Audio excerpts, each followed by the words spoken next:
अरे विवान बेटा, तुम तो शाम तक आने वाले थे, फिर इतनी देर कैसे हो गई?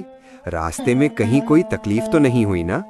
अरे नहीं पिताजी, मुझे कोई तकलीफ नहीं हुई, बस कुछ काम की वजह से थोड़ा देर हो गई, इसलिए मैं एक रिक्शा भाड़े पर लेकर आ गया हूँ। दोनों की बातों के बीच माया बाहर आ गई। अरे दामाद जी, तुम आ गए, लेकिन इतनी देर कैसे हो गई बेटा? तुमने तो कहा था कि तुम शाम को आ जाओगे। माँ जी, काम की वजह से थोड़ा देर हो गई। वैसे आप कैसी हैं? और सीता कहाँ है माँ जी? वो दिखाई नहीं दे रही। अरे बेटा, मैं ठीक हूँ और सीता तुम्हारे लिए खाने का इंतजाम कर रही है। भाग्यवान, तुम भी जाकर सीता की मदद कर दो, ताकि दोनों आराम से खाना खा लें और जल्दी घर के लिए रवाना हो सके, क्योंकि रात काफी हो चुकी है। रामलाल के ऐसा कहने पर माया रसोई की ओर चली गई।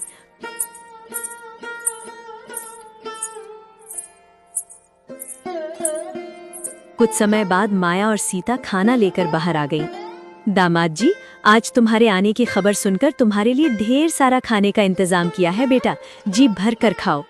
आप लोगों का बहुत बहुत शुक्रिया माँ जी, लेकिन गंगा दीदी और उनके जीजा जी दिखाई नहीं दे रहे हैं। क्या वे दोनों नहीं आए? अपने पति की ये बात सुनकर सीता गुस्सा हो जाती है और कहती है, अरे जी, इस समय उन लोगों के बारे में पूछने की क्या जरूरत है भला? आपके लिए माँ और मैंने इतने अच्छे से ढेर सारा खाने का इंतजाम किया है, आप पिताजी के साथ आराम से खाना खाइए। सीता की ऐसी बातें सुनकर रामलाल के मन में गुस्सा तो आया, लेकिन विवान के सामने उन्होंने अपना गुस्सा जाहिर नहीं होने दिया। बेटे विवान, ये सब बातें छोड़ो और पहले खाना खा लो। तुम दोनों भी रसोई में जाकर खाना खा लेना। उसके बाद देर न करते हुए विवान और सीता घर के लिए रवाना हो जाएंगे, क्योंकि काफी देर हो चुकी है। रामलाल के ऐसा कहने पर किसी ने कुछ नहीं कहा। विवान और रामलाल खाना खाने लगे। दूसरी तरफ माया और सीता भी खाना खाने के लिए रसोई चली गई। कुछ समय बाद विवान और सीता रिक्शे पर बैठकर घर की ओर चल पड़े।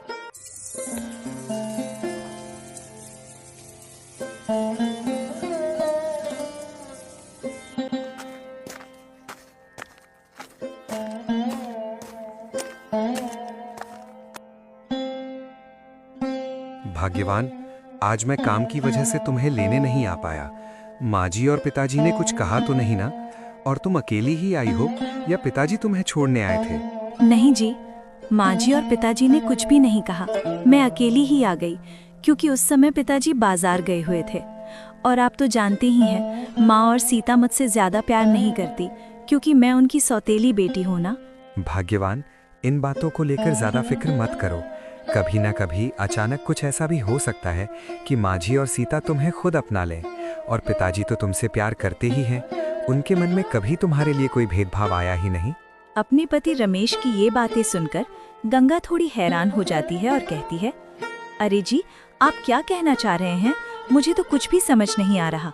ऐसा भला क्या हो जाएगा कि माझी और सीता मुझे अपना लें? वे दोनों तो बचपन से ही मुझे ताने सुनाती आई हैं। अरे भाग्यवान, तुम कुछ ज्यादा ही सोच रही हो। इतना सोचने की कोई जरूरत नहीं है। कभी ना कभी सब ठीक हो ही जाएगा। और इन 2 दिनों में तुम घर पर नहीं थी, इसलिए घर का सामान भी खत्म हो गया है। एक काम करते हैं, कल हम दोनों साथ साथ बाजार चलेंगे और घर की जरूरत का सारा सामान ले आएंगे। हाँ जी, ठीक है, लेकिन कल आपको काम पर नहीं जाना है क्या? अगर काम रुक गया तो पैसों की समस्या हो सकती है। नहीं भाग्यवान, कल कोई काम नहीं है। कल मैं पूरा दिन तुम्हारे साथ बिताऊंगा। इन 2 दिनों में तुम्हारी बहुत याद आ रही थी। अब तुम आ गई हो तो मुझे बहुत अच्छा लग रहा है। खैर, अभी वो सब बातें छोड़िए। आप दिन भर काम करके आए हैं, थक गए होंगे। मैंने खाना बना लिया है, चलिए पहले खाना खा लेते हैं, फिर सो जाते हैं। भले ही सौतेली माँ माया ने गंगा के साथ भेदभाव करते हुए उसकी शादी एक गरीब लड़के से करा दी, लेकिन रमेश बहुत अच्छा लड़का है। गरीबी भरे इस जीवन में भी दोनों एक दूसरे के साथ बहुत खुश रहते हैं।